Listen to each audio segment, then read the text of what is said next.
ये नहीं पूछा कि परीक्षा लिया कि नहीं लिया। मेरे भोले बाबा जानते हैं परीक्षा लेके आई है, बस भोले बाबा ये पूछना चाहते हैं कि किस विधि से लिया है। लिंग परीक्षा कवन विधि, यानी भोले बाबा एक बार कहलवाना चाहते हैं कि सती कह दे कि मैंने सीता का रूप बनाया था। लेकिन माँ ने देखो क्या झूठ बोला। माँ सोचने लगी चलो आज एक झूठ बोल देते हैं, बाबा देखने थोड़ी गए थे। और माँ ने बिल्कुल सफेद झूठ बोला, बाबा मैं और परीक्षा, अरे कछु न परीक्षा गोसाई, कछु न परीक्षा गोसाई, कछु न परीक्षा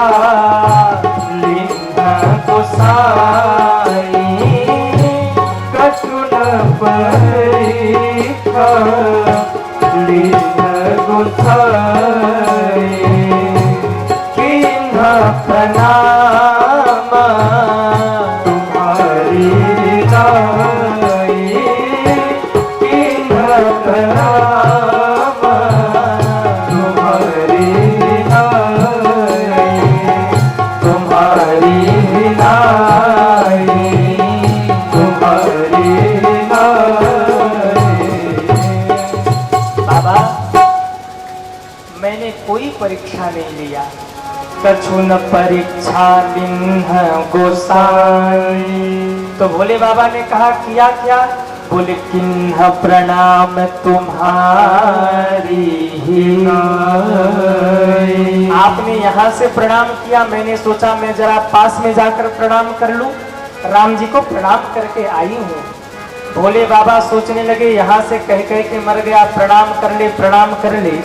इसने प्रणाम किया नहीं और वहां जाके क्या स्पेशल प्रणाम करके आई है? अरे कौन गुरु मिल गया जिसने इसको बीच में ही समझा दिया? जरूर सती कुछ झूठ बोल रही, दाल में जरूर कुछ काला है। शंकर जी ये सोच रहे कि दाल में काला है, पर भोले बाबा को क्या पता दाल में काला नहीं है, पूरी दाल ही काली है। आहा। अच्छा आप देखिए, माँ ने एक झूठ नहीं बोला, माँ ने एक साथ दो दो झूठ बोला। कितने झूठ? दो झूठ। कौन कौन सा? पहला झूठ माँ ने बोला परीक्षा लेकर आई है। अच्छा आप बताओ परीक्षा लिया कि नहीं लिया? अरे हाँ या ना? परीक्षा लेकर आई है और कहती है कछु न परीक्षा लिन्ह गोसाई। माँ परीक्षा लेकर आई है और कहती है परीक्षा नहीं लिया। और प्रणाम किसने किया? प्रणाम किसने किया था? राम जी ने।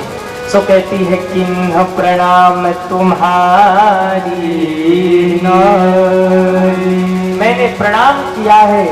भोले बाबा सोचने लगे वाह, एक साथ दो दो झूठ, एकदम सफेद झूठ। परीक्षा लेकर आई, कहती परीक्षा नहीं लिया। प्रणाम राम जी ने किया और कहती है प्रणाम मैंने किया है। और ध्यान देना मेरे भाई बहन, कई बार लोग इतने सफाई से झूठ बोल जाते हैं कि समझ ही नहीं आता कि सामने वाला झूठ बोल रहा है कि सच बोल रहा है। हाँ? आपने भी देखा होगा कई लोगों को सुबह से लेकर शाम तक जब तक 100 झूठ और 500 कसम न खाए उनके पेट का खाना हजम नहीं होता। और कसम खाने वाले भी बड़े चतुर होते, अपनी कसम नहीं खाते, सामने वाले की कसम खाते हैं। भैया तुम्हारी कसम सही बोल रहे हैं हम। किसी ने कहा अपनी खाओ, तो कहा अपनी क्यों खाए, हमको पता ही है कि हम झूठ बोल रहे हैं। तो कईयों की आदत होती है जब तक झूठ न बोले तब तक उनके पेट का खाना हजम नहीं होता। और साहब ये तो कलयुग है, और कलयुग में बिना झूठ के काम चलने वाला नहीं है। अच्छा कुछ चल भी जाता तो मोबाइल ने और सत्यानाश कर दिया। जब से ये मोबाइल फोन चला झूठ और बढ़ गया। बैठे होंगे घर में तो कहेंगे स्टेशन पे बैठा हूं, और बैठे होंगे स्टेशन पे तो कहेंगे ऑफिस में बैठा हूं। वाह क्या जमाना आ गया। और आजकल तो सज्जनों लोग बच्चों को भी झूठ बोलना सिखाते हैं, छोटे छोटे बच्चे। आहा इतने छोटे छोटे बच्चे 4 साल 5 साल की उम्र है, आपको पढ़ा देंगे वो। हाँ, माँ बाप ने उनको ऐसा बना दिया, और वो भी क्या जम के झूठ बोलते हैं साहब। कई माँ बाप तो बच्चों को कहते बेटा झूठ बोला कर, क्यों? बिना झूठ बोले काम चलने वाला नहीं है। नहीं है। छोटे छोटे बच्चों को झूठ बोलना सिखाते हैं। कहीं ऐसा ना हो जाए कि एक बार एक सज्जन थे, उनके मित्र का फोन आया तो उनको फोन उठाना नहीं था। उनका छोटा सा बेटा बेटे को कहा बेटा फोन उठा। क्या बोलूं? कह दे पापा घर पे नहीं है। अब बच्चा टुकुर टुकुर देखे, पापा आप तो घर में ही बैठे हो, और आप कहते हो कह दो पापा घर पे नहीं है। झूठ बोलना सिखाते हो। अरे बोले बेटा बोल ले, झूठ क्या गया है? बेटे ने कहा पापा आप ही कहते हो झूठ नहीं बोलना चाहिए, और फिर कहते हो झूठ बोल लो।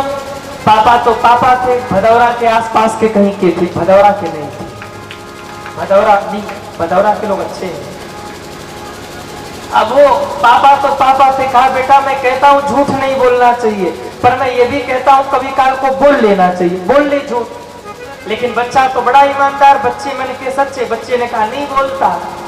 पापा ने बगल से चॉकलेट निकाला जेब से और हाथ पे रखा, कहा बेटा झूठ बोल दे और चॉकलेट दूंगा। बच्चे ने कहा क्या झूठ बोलना है? उसने कहा कि कह दे पापा घर पे नहीं है। अब बच्चा तो बच्चा आ गया, बाद में फोन उठाया और बोला हेलो अंकल, पापा कह रहे पापा घर पे नहीं है। क्या कहा? पापा कह रहे पापा घर पे, सब चौपट हो गया। और एक बात मैं कहूं, हकीकत छिप नहीं सकती कभी झूठे वसूलों से, और खुशबू आ नहीं सकती कभी कागज के फूलों से। कागज के फूल कितने भी सुंदर क्यों न हो जाएं, उसमें खुशबू नहीं होगी, और असली तो असली ही रहेगा सज्जनों। इसलिए सदैव सत्य बोलने की आदत डालिए। सत्य बोलने वाला थोड़ा परेशान तो हो सकता है, पर सत्य बोलने वाला कभी हारता नहीं है, कभी पराजित नहीं होता है। सत्य में वजहते, सत्य की सदैव विजय होती है। इसलिए कभी कभी सत्य के साथ खड़े रहने की आदत डालिए, पर स्मरण रखिएगा सत्य भी ऐसा नहीं होना चाहिए कि किसी के प्राण ले दे। एक आदमी ने कहा कि मैं सत्य ही बोलता हूं, और ऐसा सत्य बोलता हूं कि लोगों का हार्ट अटैक आ जाता है। हमने कहा बहुत गलत करते हैं आप, ऐसा भी सत्य नहीं बोलना चाहिए कि किसी को हार्ट अटैक आ जाए। लेकिन हाँ, कभी कभी सत्य के साथ खड़े रहने की आदत डालिए। आप में से कितने लोग भगवान शंकर को मानते हैं, वो हाथ उठाइए। भोले बाबा का स्वरूप क्या है? सत्यम शिवम सुंदरम। भोले बाबा का पहला स्वरूप है सत्यम। भोले बाबा सत्य स्वरूप हैं, इसलिए जीवन में कभी कभी सत्य बोलने की आदत डालिए। एक फिल्म का बड़ा प्यारा गीत है जो मैं कई बार कथाओं में गाता हूँ। अगर आप लोग कहो तो मैं यहाँ भी गा दूं। कहीं ऐसा तो नहीं कहोगे कि बाबा भी फिल्मी गाना गाते हैं। दुनिया वालों का क्या भरोसा भैया कब क्या कह दें। लेकिन नहीं, ये भजन, ये जो गीत है फिल्म का, इसमें वेदांत का सार भरा है। जरा हमारे साथ गाइए। सजन रे झूठ मत बोलो, प्रभु के पास जाना है। सजन रे झूठ मत बोलो, प्रभु के पास जाना है। न हाथी है न घोड़ा है, वहाँ पैदल ही जाना है। सजन रे झूठ मत बोलो, प्रभु के पास जाना है। सजन रे झूठ मत बोलो, प्रभु के पास जाना है। न हाथी है न घोड़ा है, वहाँ पैदल ही जाना है। सजन रे झूठ मत बोलो, प्रभु के पास जाना है। जरा उठाइए दोनों हाथों को और तालियां बजाते हुए हरि बोल। जय हो।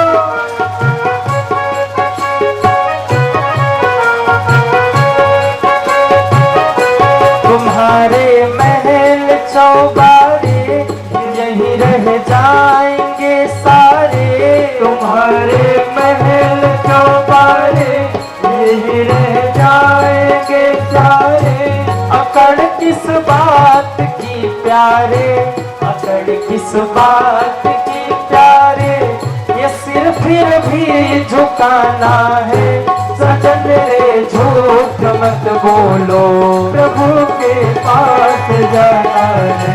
सजन रे झूठ मत बोलो, प्रभु के पास जाना है। न हाथी है न घोड़ा है, वहाँ पैदल ही जाना है। सजन रे झूठ मत बोलो, प्रभु के पास जाना है। सजन रे झूठ मत बोलो, प्रभु के पास जाना है।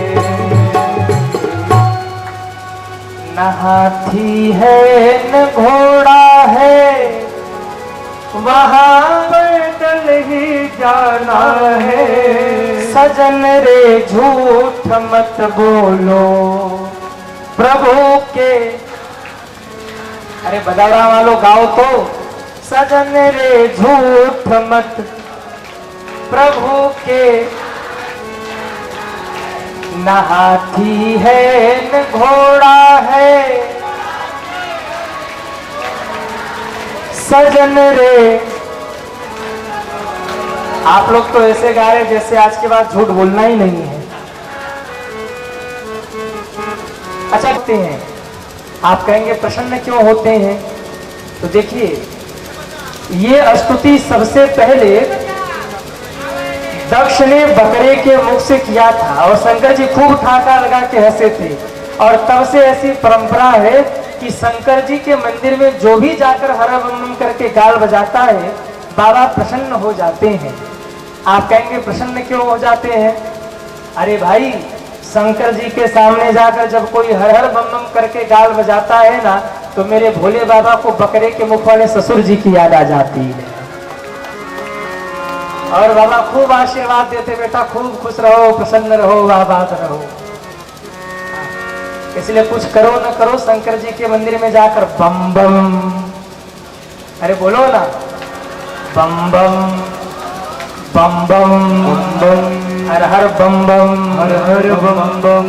कुछ करिए ना करिए, हर हर बम बम जरूर कीजिए, क्योंकि हर हर बम बम करने के बड़े फायदे हैं।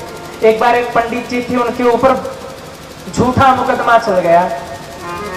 तो पंडित जी वकील साहब के पास पहुंचे, बोले वकील साहब बचा लीजिए, झूठा मुकदमा चल गया। बोले 5000 रुपया लगेगा। अरे बोले 5 नहीं 10 ले लो, बचाओ कैसे भी। वकील साहब ने फाइल तैयार कर दी, तारीख पड़ गई कोर्ट में जाने की।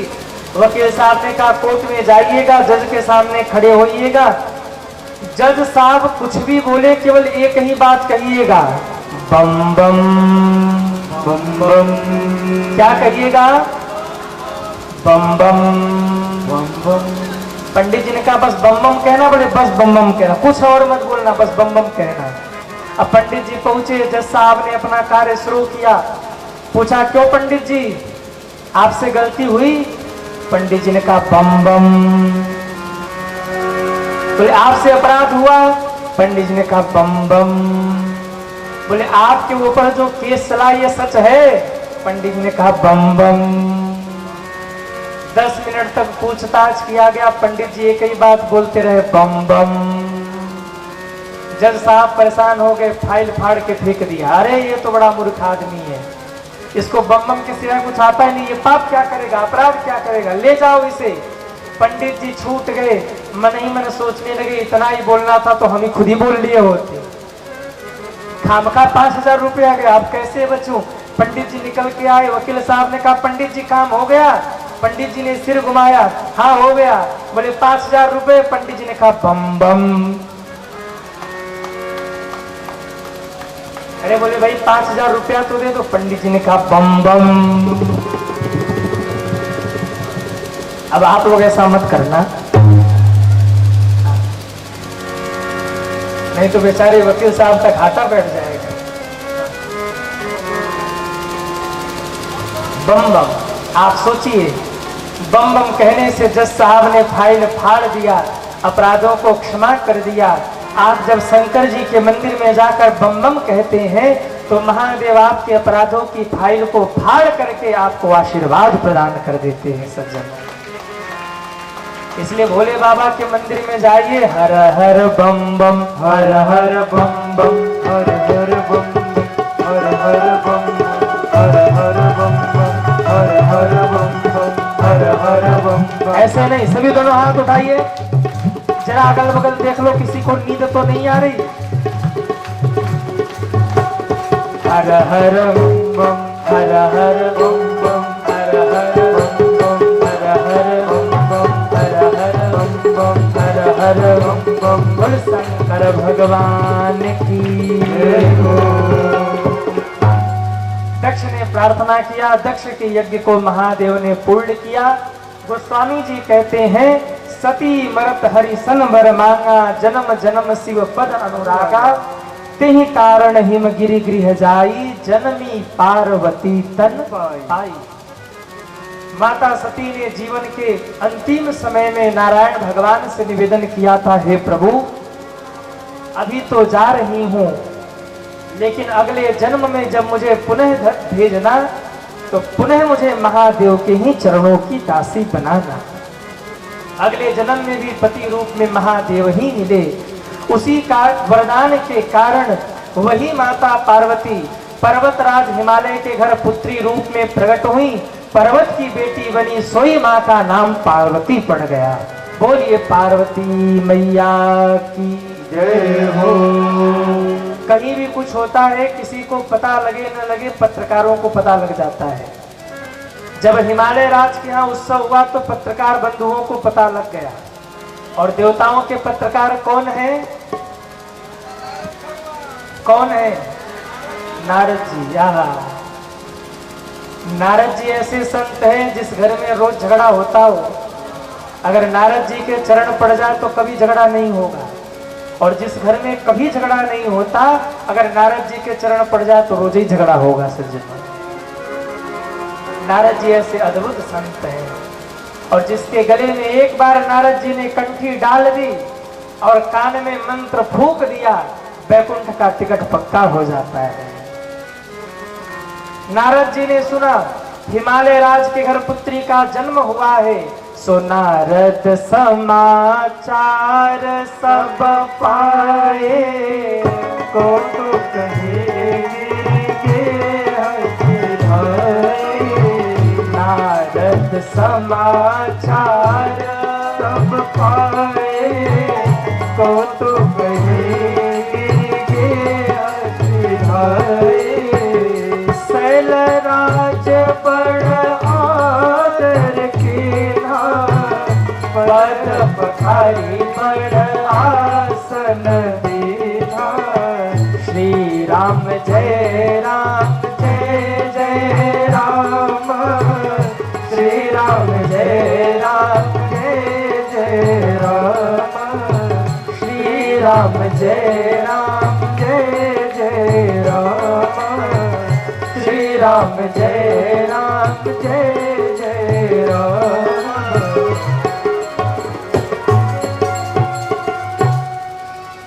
नारद समाचार सब पाए। कौतुक में ही नारद बाबा हिमालय राज के घर पधारे। मेरे भाई बहन, आपके घर में यदि संत बुलाने पर पधारे तो ये आपका भाग्य है, पर कभी कोई महात्मा आपके घर में बिना बुलाए आ जाए तो समझ लीजिएगा कि ये आपका सौभाग्य है सज्जनों, ये आपका सौभाग्य है। देखो, संत आता है तो बहुत कुछ लेकर आता है, और संत जब जाता है तो बहुत कुछ लेकर जाता है। क्या लेकर आते हैं संत और क्या लेकर जाते हैं? बोले, संत आपके घर में जब आते हैं तो अपने भजन की पूंजी लेकर आते हैं, और संत जब आपके घर से जाते हैं तो आपके घर के पाप ले जाकर के भगवान के चरणों में समर्पित कर देते हैं और आपके जीवन के पुण्य बढ़ा देते हैं। इसलिए आपके घर में कभी संत के चरण पड़ जाएं तो अपने आप को सौभाग्यशाली समझना, क्योंकि संत तभी आते हैं बिनु हरि कृपा मिलहि नहीं संता। जब जीवन में कभी कभी भगवान की कृपा होती है तब भजनानंदी संतों का दर्शन होता है। इसलिए आपके जीवन में यदि संत और सदगुरु का आगमन हो तो अपने आप को सौभाग्यशाली समझना। हिमालय राज ने स्वागत किया और मेरे भारतवर्ष की परंपरा अतिथि देवो भव। हमारे यहाँ अतिथि कौन होता है? कौन होता है? देवता। पर अतिथि ही देवता होता है, मेहमान देवो भव नहीं कहा गया। अतिथि और मेहमान में अंतर है। अतिथि कौन? बोले जिसके आने की कोई तिथि न हो उसी का नाम अतिथि होता है। जिसके आने की कोई तिथि न हो अतिथि है। आजकल अतिथि नहीं होते, आजकल मेहमान होते हैं। मेहमान मतलब जिनको अपने मान की चिंता हो वो है मेहमान। पहले अतिथि आते थे, आजकल मेहमान आते हैं। हिमालय राज ने आदर किया, ऊंचे से आसन पर बिठाया, चरण धोया, चरणों में दक्षिणा समर्पित की। आप जितना भी धन कमाते हैं दशांश निकाल करके दान करते चलिए। जितना भी आप धन कमाइए दशांश निकाल करके धर्म के कार्यों में लगाइए, क्योंकि आपने यदि दशांश को धर्म के कार्य में नहीं लगाया तो वो कहीं न कहीं तो जाएगा ही जाएगा।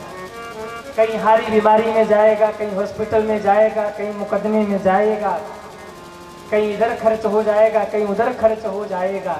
इसलिए जितना भी धन कमाइए उसका दशांश निकाल करके दान करते चलिए। दान किया, पुत्री पार्वती को चरणों में समर्पित किया। कहा बाबा बिटिया ने जन्म लिया है, बिटिया का नामकरण कीजिए। बताइए इनका नाम क्या होगा और बताइए इनका भविष्य कैसा होगा, इनको घरभर कैसा मिलेगा। इनका नामकरण कीजिए और इनको गुरु मंत्र देकर दीक्षित कीजिए। मैं आपसे निवेदन करूं अपने जीवन में एक गुरु धारण कीजिएगा और गुरु धारण करने के बाद आपके घर में बेटा हो या बेटी हो अपने बच्चों का नामकरण गुरु के द्वारा